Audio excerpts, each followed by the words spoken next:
बोलविला गर्भध्वजांचा हरविला रेड्यामुखी वेद बोलविला गर्भध्वजांचा हरविला शांतिरूपी प्रगटला ज्ञानोबा माझा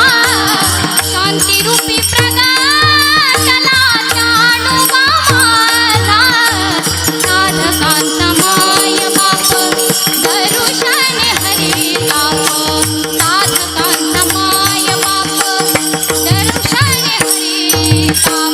ताप माय बाप दर्शन हरे साधक माय बाप दर्शन हरे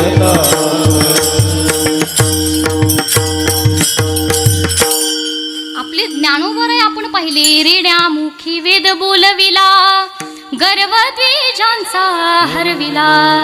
शांतिरूपी प्रगटला ज्ञानोबा माझा ज्ञानोबा माझा आपले ज्ञानोबराय पाहिले रेड्याच्या मुखातून वेद बोलविला निर्जीव भिंत चालवली मग एवढाच अधिकार आहे का?